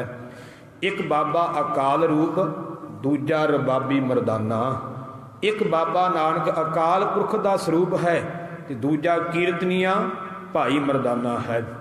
इत्थे कई हुण इस पंक्ति नूं लैके किंतु करनगे, कहंदे इत्थे मरदाने का जिक्र आया, बाले का नहीं आया, इस करके बाला होया ही नहीं। कमाल की गल, गुरमुखो भाई बाला भी परिवार वाला, भाई मरदाना भी परिवार वाला है। तो गुरु नानक साहब तो उन्होंने छुट्टी भी लानी पैंदी, कई बार घरे भी जाते सन, कई बार छुट्टी लैके घरे भी चले जाते सन। जदों बगदाद की धरती ते गए उदों भाई बाला सतगुरां तो छुट्टी लैके घरे गया तो भाई मरदाना जी उस वेले सतगुरां दे नाल सन। भाई गुरदास जी ने वो जिक्र कर दिता। एक बाबा अकाल रूप, दूजा रबाबी मरदाना। दिती बांग नमाज कर, सुन समान हुआ जहाना। सुन मुन नगरी भई, देख पीर भया हैराना। हुण उत्थे बगदाद की धरती ते एक पीर रहिंदा है, जिस पीर का नाम दस्तगीर करके मशहूर होया, वैसे ਉਹਦਾ ਨਾਂ नहीं सी दस्तगीर। ਉੱਥੇ पीर की गद्दी चलती सी ते ਜਿਹੜਾ उस गद्दी ते बैठदा सी ਉਹਦਾ ਨਾਂ दस्तगीर पै ਜਾਂਦਾ ਸੀ ते ਉਹ 27ਵਾਂ ਵਾਰਸ ਸੀ, 27ਵਾਂ दस्तगीर ਸੀ। दस्तगीर शब्द ਜਿਹੜਾ फारसी भाषा ਦਾ, दस्त ਦਾ अर्थ ਹੁੰਦਾ हथ, गीर ਦਾ अर्थ ਹੁੰਦਾ पकड़ना, भाव कि ਜਿਹੜਾ ਇੱਥੇ ਤੇ ਅੱਗੇ ਹੱਥ ਫੜਨ ਵਾਲਾ ਹੋਵੇ, ਉਹਨੇ ਇਹ ਤਖੱਲਸ ਰੱਖਿਆ ਹੋਇਆ ਸੀ। ਸੋ ਹੁਣ ਦਸਤਗੀਰ ਪੀਰ ਨੂੰ ਸਾਰੇ ਬਗਦਾਦ ਦੇ ਲੋਕ ਪੂਜਦੇ ਸਨ। ਜਦੋਂ ਧੰਨ ਗੁਰੂ ਨਾਨਕ ਸਾਹਿਬ ਨੇ ਉੱਥੇ ਜਾ ਕਰਕੇ ਕੀਰਤਨ ਕੀਤਾ, ਕੀਰਤਨ ਪਤਾ ਕਿਹੜੀ ਪੌੜੀ ਦਾ ਕੀਤਾ? ਸੋ ਭਾਈ ਗੁਰਦਾਸ ਜੀ ਲਿਖਦੇ ਨੇ ਕਿ ਜਪਜੀ ਸਾਹਿਬ ਦੀ ਇਸ ਪੌੜੀ ਦਾ ਕੀਰਤਨ ਕੀਤਾ ਕਿ ਪਾਤਾਲਾ ਪਾਤਾਲ ਲਖ, ਆਗਾਸਾ ਆਗਾਸ, ओढ़क ओढ़क भाल थके वेद कहन एक बात, सहस 18 कहन कतीबा असलू एक धात, लेखा होए तां लिखिया लेखा होए विनाश, नानक वड्डा आखिया आपे जाने आप। इस पौड़ी का कीर्तन किया। हुण रब कीर्तन करदा होवे ते किसी नूं रस ना आवे, ऐसा किवें हो सकदा? भाई गुरदास जी लिखते ने सुन मुन नगरी भई, देख पीर भया हैराना। गुरु नानक ने जदों कीर्तन किया तो सारे नगर के लोग इउं टिक गए ने जिवें पत्थर दे मूर्तां बन गईयां होण, पत्थर दे वांग हो गए ने, भाव कि उन्हां नूं अपनी सोझी भुल गई, इउं लिव जुड़ गई है उन्हां दी। ते गुरु प्यार वाली उत्थों दा पीर वेख करके हैरान होया है। हुण पीर वेखदा है, देखै ध्यान लगाए कर, एक फकीर वड्डा मस्ताना। कहते ने ध्यान लगा के वेखदा कि एक फकीर आया इस धरती ते, बहुत वड्डा मस्ताने सुभाव वाला है, बंदगी वाला लगता है। कहते पुछया फिर कह दस्तगीर, कौन फकीर किसका घरिहाना? कहते ने दस्तगीर पीर ने उस वेले पुछया अपने चेलियां नूं भी ये किहड़ा फकीर आया है ते किहड़े घराने का फकीर है? ते गुरु प्यार वाले उस वेले उहदे चेलियां ने दस्सिया है कि नानक कल विच आया, रब फकीर इको पहचाना, धरत आकाश चहू दिसदाना। आख्या है कि नानक तपा संसार विच आया है, दुनिया ने उस फकीर नूं ते रब नूं एक रूप करके जानिया ते धरत ते आकाश चारां दिशावां दे विच उन्हां दी वडियाई हो रही है। अते चेले कहन लगे पीर जी एक बड़ी गड़बड़ हुई है, एक बड़ा कुफर तोलिया गया है, क्योंकि ਉਹ ਤਾਂ ਗਾ ਰਿਹਾ ਸੀ, ਇੱਕ ਉਹਦਾ ਸਾਥੀ ਹੈ, ਉਹ ਰਬਾਬ ਵਜਾਉਂਦਾ ਹੈ ਤੇ ਉਹ ਆਪ ਕੀਰਤਨ ਕਰ ਰਿਹਾ ਹੈ, ਰਾਗ ਅਲਾਪ ਰਿਹਾ ਹੈ। ਤੇ ਇੱਥੇ ਇਸਲਾਮ ਦੇ ਵਿੱਚ ਤੇ ਰਾਗ ਅਲਾਪਣਾ ਮਨਾ ਹੈ, ਪਾਪ ਮੰਨਿਆ ਗਿਆ ਹੈ। ਤੇ ਦੂਜੀ ਗੱਲ ਜਿਹੜਾ ਉਹ ਰਾਗ ਅਲਾਪਦਾ ਪਿਆ ਹੈ ਉਹਦੇ ਵਿੱਚ ਉਹ ਗਾਉਂਦਾ ਪਿਆ ਲੱਖਾਂ ਆਕਾਸ਼ ਨੇ ਤੇ ਲੱਖਾਂ ਪਤਾਲ ਨੇ। ਤੁਸੀਂ ਤਾਂ ਸਾਨੂੰ ਦੱਸਿਆ ਕਿ ਇਸਲਾਮ ਦੇ ਵਿੱਚ ਲਿਖਿਆ ਕਿ 7 ਆਕਾਸ਼ ਨੇ 7 ਪਤਾਲ ਨੇ। ਇਹ ਬਗਦਾਦ ਇਸਲਾਮ ਦਾ ਗੜ੍ਹ ਹੈ ਤੇ ਜੇ ਇੱਥੇ ਹੀ ਇਹ ਕੁਫਰ ਤੋਲਿਆ ਜਾ ਰਿਹਾ ਹੈ ਤੇ ਬਾਹਰ ਇਸਲਾਮ ਦਾ ਕਿਵੇਂ ਪ੍ਰਚਾਰ ਕੀਤਾ ਜਾ ਸਕਦਾ? ਪੀਰ ਨੂੰ ਗੁੱਸਾ ਚੜਿਆ। ਪੀਰ ਨੇ ਪਿੰਡ ਦੇ ਲੋਕਾਂ ਨੂੰ ਆਖਿਆ ਕਿ ਜਾਓ ਇੱਟੇ ਰੋੜੇ ਮਾਰ ਕਰਕੇ ਉਸ ਫਕੀਰ ਨੂੰ ਇੱਥੋਂ ਕੱਢ ਦਿਓ। ਸਾਰਾ ਪਿੰਡ ਉਹਦੀ ਮੰਨਦਾ ਸੀ ਕਿਉਂਕਿ ਉਹ ਸਦੀਆਂ ਤੋਂ ਰਹਿੰਦਾ ਉੱਥੇ। ਧਿਆਨ ਦੇਣਾ, ਉਸ ਵੇਲੇ ਗੁਰੂ ਪਿਆਰ ਵਾਲਿਓ ਸਾਰੇ ਪਿੰਡ ਦੇ ਲੋਕ ਇੱਟੇ ਰੋੜੇ ਲੈ ਕਰਕੇ ਧੰਨ ਗੁਰੂ ਨਾਨਕ ਸਾਹਿਬ ਜੀ ਨੂੰ ਮਾਰ ਕਰਕੇ ਕੱਢਣ ਵਾਸਤੇ ਆਏ ਨੇ। ਤੇ ਜਦੋਂ ਕੱਢਣ ਵਾਸਤੇ ਆਏ ਤੇ ਭਾਈ ਮਰਦਾਨਾ ਜੀ ਕਹਿਣ ਲੱਗੇ ਮਹਾਰਾਜ ਲੋਕ ਇੱਟੇ ਰੋੜੇ ਲੈ ਕੇ ਆ ਰਹੇ ਨੇ। ਸਤਿਗੁਰਾਂ ਨੇ ਆਖਿਆ ਵੇਖ ਮਰਦਾਨਿਆਂ ਰੰਗ ਕਰਤਾਰ ਦੇ। ਜਦੋਂ ਨੇੜੇ ਆਏ ਬਾਹਾਂ ਉੱਪਰ ਚੁੱਕੀਆਂ ਨੇ ਰੋੜੇ ਮਾਰਨ ਵਾਸਤੇ ਤਾਂ ਗੁਰੂ ਨਾਨਕ ਸਾਹਿਬ ਨੇ ਇੱਕੋ ਨਿਗਾਹ ਭਰ ਕੇ ਵੇਖਿਆ ਸਾਰੇ ਪੱਥਰ ਦੀਆਂ ਮੂਰਤਾਂ ਬਣ ਗਏ ਨੇ। ਧਿਆਨ ਦੇਣਾ ਗੁਰੂ ਪਿਆਰ ਵਾਲਿਓ, ਉਸ ਵੇਲੇ ਪੀਰ ਨੇ ਆਪਣੀ ਸ਼ਕਤੀ ਦਾ ਜ਼ੋਰ ਲਾਇਆ। ਜਦੋਂ ਨਾ ਜ਼ੋਰ ਚੱਲਿਆ ਤੇ ਹਾਰ ਕੇ ਉਹ ਦਸਤਗੀਰ ਪੀਰ ਸਤਿਗੁਰੂ ਨਾਨਕ ਸਾਹਿਬ ਦੇ ਚਰਨੀ ਪੈ ਗਿਆ। ਸਤਿਗੁਰਾਂ ਦੇ ਚਰਨੀ ਪਿਆ ਅਤੇ ਗੁਰੂ ਪਿਆਰ ਵਾਲਿਓ ਮਿਹਨਤ ਕੀਤੀ ਤੇ ਜਿਹੜੇ ਪੱਥਰ ਦਾ ਰੂਪ ਹੋਏ ਸੀ ਉਹਨਾਂ ਨੂੰ ਠੀਕ ਕਰਵਾਇਆ ਗੁਰੂ ਨਾਨਕ ਸਾਹਿਬ ਤੋਂ। ਫਿਰ ਸਤਿਗੁਰਾਂ ਨੂੰ ਸਵਾਲ ਕਰਨ ਲੱਗਾ ਕਿ ਪਾਤਸ਼ਾਹ ਇਸਲਾਮ ਦੇ ਵਿੱਚ ਰਾਗ ਅਲਾਪਣਾ ਮਨਾ ਹੈ ਤੇ ਤੁਸੀਂ ਰਾਗ ਅਲਾਪਿਆ ਹੈ। ਪਾਤਸ਼ਾਹ ਕਹਿਣ ਲੱਗੇ ਕਿਉਂ ਮਨਾ ਹੈ? ਕਹਿਣ ਲੱਗਾ ਰਾਗ ਦੇ ਨਾਲ ਵਿਕਾਰ ਪੈਦਾ ਹੁੰਦੇ ਨੇ। ਪਾਤਸ਼ਾਹ ਕਹਿਣ ਲੱਗੇ ਨਹੀਂ ਪੀਰ ਜੀ, ਰਾਗ ਤਾਂ ਇੱਕ ਭਾਂਡਾ ਹੈ, ਰਾਗ ਤਾਂ ਇੱਕ ਸੋਨੇ ਦੇ ਭਾਂਡੇ ਵਰਗਾ ਹੈ। ਭਾਂਡੇ ਦਾ ਗੁਨਾਹ ਨਹੀਂ, ਗੁਨਾਹ ਤੇ ਵਸਤੂ ਦਾ ਹੁੰਦਾ ਹੈ। ਭਾਂਡਾ ਸੋਨੇ ਦਾ, ਇਹਦੇ ਵਿੱਚ ਭਾਵੇਂ ਕੋਈ ਅੰਮ੍ਰਿਤ ਪਾ ਕੇ ਛਕ ਲਵੇ ਤੇ ਭਾਵੇਂ ਕੋਈ ਜ਼ਹਿਰ ਪਾ ਕੇ ਛਕ ਲਵੇ। ਭਾਂਡੇ ਦਾ ਗੁਨਾਹ ਥੋੜਾ ਧਿਆਨ ਦੇਣਾ, ਇਹ ਤੇ ਆਪਣੀ ਮਰਜ਼ੀ ਹੈ ਨਾ। ਭਾਵੇਂ ਭਾਂਡੇ 'ਚ ਸ਼ਰਾਬ ਪਾ ਲਓ ਤੇ ਭਾਵੇਂ ਭਾਂਡੇ ਵਿੱਚ ਦੁੱਧ ਪਾ ਲਓ, ਇਹ ਤਾਂ ਛਕਣ ਵਾਲੇ ਦੀ ਮਰਜ਼ੀ ਚੱਲਣੀ। ਧਿਆਨ ਦੇਣਾ। ਮਹਾਰਾਜ ਕਹਿੰਦੇ ਇਹ ਤਾਂ ਇੱਕ ਭਾਂਡਾ ਹੈ, ਜੇ ਰੱਬ ਦੀ ਸਿਫਤ ਰੂਪੀ ਅੰਮ੍ਰਿਤ ਪਾ ਕੇ ਰਾਗ ਵਿੱਚ ਛਕਾਂਗੇ ਤੇ ਅਮਰ ਹੋ ਜਾਵਾਂਗੇ, ਤੇ ਜੇ ਵਿਸ਼ੇ ਵਿਕਾਰਾਂ ਦੇ ਗੀਤਾਂ ਰੂਪੀ ਜ਼ਹਿਰ ਪਾ ਕੇ ਛਕਾਂਗੇ ਤੇ ਇਹ ਰਾਗ ਸਾਡਾ ਜੀਵਨ ਬਰਬਾਦ ਕਰ ਦੇਵੇਗਾ। ਉਸ ਵੇਲੇ ਪੀਰ ਨੇ ਬੇਨਤੀ ਕੀਤੀ ਕਿ ਸੱਚੇ ਪਾਤਸ਼ਾਹ, ਤੁਸੀਂ ਦੂਜਾ ਬਚਨ ਕਿਹਾ ਕਿ ਲੱਖਾਂ ਆਕਾਸ਼ ਨੇ, ਲੱਖਾਂ ਪਤਾਲ ਨੇ, ਅਤੇ ਸਾਡੇ ਇਸਲਾਮ ਦੇ ਵਿੱਚ ਤਾਂ 7 ਆਕਾਸ਼ ਤੇ 7 ਪਤਾਲਾਂ ਦਾ ਜ਼ਿਕਰ ਆਉਂਦਾ ਹੈ, ਤੇ ਅਸੀਂ ਕਿਵੇਂ ਇਹ ਮੰਨ ਲਈਏ। ਭਾਈ ਗੁਰਦਾਸ ਜੀ ਲਿਖਦੇ ਨੇ, ਜੋ ਉਸ ਪੀਰ ਨੇ ਬਚਨ ਕਹੇ ਨੇ, ਪੁੱਛੇ ਪੀਰ ਤਕਰਾਰ ਕਰ, ਇਹ ਫਕੀਰ ਵੱਡਾ ਆਤਾਈ, ਇੱਥੇ ਵਿੱਚ ਬਗਦਾਦ ਦੇ ਵੱਡੀ ਕਰਾਮਾਤ ਦਿਖਲਾਈ, ਪਾਤਾਲਾ ਆਕਾਸ਼ ਲੱਖ, ਓੜਕ ਭਾਲੀ ਖਬਰ ਸੁਣਾਈ, ਫਿਰ ਦੁਰਾਇਣ ਦਸਤਗੀਰ, ਅਸੀਂ ਪੇ ਵੇਖਾ ਜੋ ਤੁਹ ਪਾਈ। ਕਹਿਣ ਲੱਗਾ ਤੁਸੀਂ ਓੜਕ ਭਾਲੀ ਖਬਰ ਸੁਣਾਈ ਹੈ, ਲੱਖਾਂ ਆਕਾਸ਼ ਤੇ ਲੱਖਾਂ ਪਤਾਲ ਕਹਿ ਕੇ ਫਿਰ ਵੀ ਕਹਿੰਦੇ ਹੋ ਅਜੇ ਅੰਤ ਨਹੀਂ ਗਾ, ਅਜੇ ਇਹਦਾ ਕੋਈ ਮੁਕਾ ਨਹੀਂ ਹੁੰਦਾ। ਮਹਾਰਾਜ ਦੱਸੋ, ਅਸੀਂ ਵੇਖਣ ਤੋਂ ਬਿਨਾਂ ਕਿਵੇਂ ਮੰਨ ਲਈਏ, ਸਾਨੂੰ ਵੀ ਵਿਖਾਓ। ਧੰਨ ਗੁਰੂ ਨਾਨਕ ਦੇਵ ਪਾਤਸ਼ਾਹ ਕਹਿਣ ਲੱਗੇ, ਪੀਰ ਜੀ ਅਸੀਂ ਕੇਵਲ ਕਹਿੰਦੇ ਨਹੀਂ, ਅਸੀਂ ਵਿਖਾ ਵੀ ਸਕਦੇ ਹਾਂ, ਸਾਡੇ ਨਾਲ ਚਲੋ। ਪੀਰ ਨੇ ਹੱਥ ਜੋੜੇ ਤੇ ਪੀਰ ਕਹਿਣ ਲੱਗਾ ਕਿ ਸੱਚੇ ਪਾਤਸ਼ਾਹ, ਸੋ ਮੈਂ ਤਾਂ ਬਜ਼ੁਰਗ ਹੋ ਗਿਆ, ਮੇਰੇ ਬੇਟੇ ਨੂੰ ਨਾਲ ਲੈ ਚੱਲੋ। ਉਸ ਵੇਲੇ ਭਾਈ ਗੁਰਦਾਸ ਜੀ ਲਿਖਦੇ ਨੇ ਕਿ ਨਾਲ ਲੀਤਾ ਬੇਟਾ ਪੀਰ ਦਾ, ਅੱਖੀ ਮੀਟ ਗਿਆ ਹਵਾਈ। ਨਾਲ ਉਸ ਪੀਰ ਦਾ ਬੇਟਾ ਲਿਆ ਤੇ ਅੱਖਾਂ ਬੰਦ ਕੀਤੀਆਂ ਤੇ ਗੁਰੂ ਨਾਨਕ ਸਾਹਿਬ ਚਲੇ ਗਏ। ਹੁਣ ਅੱਜ ਕੱਲ੍ਹ ਦੇ ਮੂਰਖ ਲੋਕ ਕਹਿੰਦੇ ਸ਼ਕਤੀ ਹੁੰਦੀ ਨਹੀਂ। ਹੁਣ ਭਾਈ ਗੁਰਦਾਸ ਜੀ ਨਾਲੋਂ ਸਿਆਣੇ ਹੋ ਗਏ। ਭਾਈ ਗੁਰਦਾਸ ਜੀ ਕਹਿੰਦੇ ਸਿਰਫ ਅੱਖਾਂ ਬੰਦ ਕੀਤੀਆਂ ਤੇ ਗੁਰੂ ਨਾਨਕ ਸਾਹਿਬ ਗਏ। ਹੁਣ ਅਗਲੀ ਪੰਕਤੀ ਵੱਲ ਧਿਆਨ ਦਿਓ, ਲੱਖ ਆਕਾਸ਼ ਪਾਤਾਲ ਲੱਖ, ਅੱਖ ਫੁਰਕ ਵਿੱਚ ਸਭ ਦਿਖਲਾਈ, ਲੱਖਾਂ ਆਕਾਸ਼ ਤੇ ਲੱਖਾਂ ਪਤਾਲ। ਧੰਨ ਗੁਰੂ ਨਾਨਕ ਸਾਹਿਬ ਜੀ ਨੇ ਅੱਖ ਝਮਕਣ ਜਿੰਨੇ ਸਮੇਂ ਵਿੱਚ ਵਿਖਾਏ ਨੇ। ਹੁਣ ਅੱਜ ਕੋਈ ਸਾਇੰਸ ਵਿਖਾਵੇ ਵੀ ਅੱਖ ਝਮਕਣ ਦੇ ਸਮੇਂ ਵਿੱਚ ਕੋਈ ਲੱਖਾਂ ਆਕਾਸ਼ ਤੇ ਲੱਖਾਂ ਪਤਾਲ ਵਿਖਾ ਸਕਦਾ? ਸਾਨੂੰ ਆਕਾਸ਼ ਤਾਂ ਦਿਖਦਾ ਹੈ, ਫਿਰ ਵੀ ਆਕਾਸ਼ ਤੱਕ ਸਾਡੀ ਨਿਗਾਹ ਨਹੀਂ ਜਾਂਦੀ, ਥੱਲੇ ਧੁੰਦ ਵਿੱਚ ਕੁਝ ਵੀ ਨਹੀਂ ਦਿਖਣਾ, ਤੇ ਪਤਾਲ ਤੇ ਅਸੀਂ ਵੇਖਣਾ ਹੀ ਕੀ ਹੈ। ਇਹ ਜਿਹੜੇ ਮੂਰਖ ਲੋਕ ਵਿਦਵਾਨ ਅੱਜ ਇਹ ਗੱਲ ਕਹਿੰਦੇ ਨੇ ਕਿ ਸ਼ਕਤੀ ਨਹੀਂ ਹੁੰਦੀ, ਉਹ ਵਿਖਾਉਣ ਇੱਕ ਪਤਾਲ ਹੀ ਵਿਖਾ ਦੇਣ।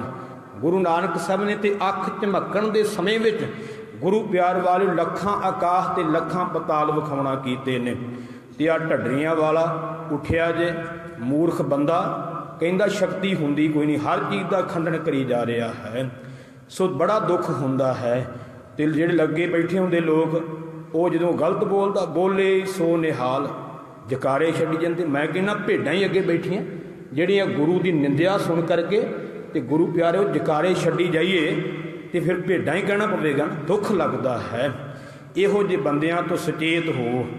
ਆ ਦੱਸਣ ਦਾ ਸੀ ਗੁਰਮੁਖ ਅੰਮ੍ਰਿਤਸਰ ਆ ਰਿਹਾ ਉਹ ਦੋਖੀ ਤੇ ਬੜੇ ਲਲਕਾਰੇ ਮਾਰਦਾ ਪਿਆ। ਮੈਂ ਕਿਹਾ ਗੁਰੂ ਰਾਮਦਾਸ ਦੀ ਨਗਰੀ 'ਚ ਆ ਰਿਹਾ, ਇੱਥੋਂ ਦਾ ਰਗੜਿਆ ਹੋਇਆ ਮੁੜ ਕੇ ਥਾਂ ਨਹੀਂ ਹੋਣਾ, ਇਹ ਧਿਆਨ ਦੇਣਾ। ਤੇ ਉਹਦੇ ਚੇਲੇ ਚੋਰੀ ਪੋਸਟਰ ਲਾਉਂਦੇ ਫਿਰਦੇ ਰਾਤ ਨੂੰ, ਜੇ ਤੁਸੀਂ ਸਹੀ ਆ ਤੇ ਸਿੱਧੇ ਲਾਓ, ਇੱਕ ਦੋ ਫੜੇ ਵੀ ਆ।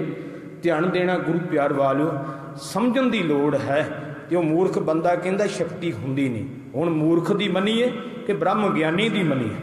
ਭਾਈ ਗੁਰਦਾਸ ਜੀ ਲਿਖਦੇ ਨੇ ਅੱਖ ਫੁਰਕ ਵਿੱਚ ਸਭ ਦਿਖਲਾਈ, ਅੱਖ ਝਮਕਣ ਦੇ ਸਮੇਂ ਵਿੱਚ ਸਾਰਾ ਕੁਝ ਦਿਖਾ ਦਿੱਤਾ ਹੈ। ਤੇ ਫਿਰ ਅਗਲਾ ਬਚਨ ਹੈ, ਭਰ ਕਚਕੌਲ ਪ੍ਰਸ਼ਾਦ ਦਾ, ਧੁਰੋਂ ਪਤਾਲੋਂ ਲਈ ਕੜਾਹੀ। ਕਹਿੰਦੇ ਨੇ ਕੌਲਾ ਪ੍ਰਸ਼ਾਦ ਦਾ ਭਰ ਕੇ ਲਿਆਉਂਦਾ ਹੈ। ਜਿੱਥੇ ਗੁਰੂ ਨਾਨਕ ਸਾਹਿਬ ਜਾਂਦੇ ਸਨ, ਉੱਥੇ ਹੀ ਗੁਰੂ ਨਾਨਕ ਦੀ ਸੰਗਤ, ਉੱਥੇ ਹੀ ਕੜਾਹ ਪ੍ਰਸ਼ਾਦ ਦੀ ਦੇਗ, ਇੱਕ ਇੱਕ ਕਿਣਕਾ ਦੇਗ ਦਾ ਪਾਇਆ ਜਾਂਦਾ ਕੌਲੇ ਵਿੱਚ। ਭਾਈ ਗੁਰਦਾਸ ਜੀ ਲਿਖਦੇ ਨੇ, ਭਰ ਕਚਕੌਲ ਪ੍ਰਸ਼ਾਦ ਦਾ, ਧੁਰੋਂ ਪਤਾਲੋਂ ਲਈ ਕੜਾਹੀ। ਕਹਿੰਦੇ ਪ੍ਰਸ਼ਾਦ ਲਿਆਂਦਾ ਹੈ ਧੁਰੋਂ ਪਤਾਲੋਂ। ਅਤੇ ਫਿਰ ਪੀਰ ਦਾ ਬੇਟਾ ਮਿੰਨਤਾਂ ਕਰਨ ਲੱਗਾ ਕਿ ਸੱਚੇ ਬਾਦਸ਼ਾਹ ਹੁਣ ਵਾਪਸ ਚੱਲੋ, ਮੇਰੀ ਤਸੱਲੀ ਹੋ ਗਈ ਹੈ, ਮੈਨੂੰ ਕੋਈ ਸ਼ੰਕਾ ਨਹੀਂ ਰਿਹਾ।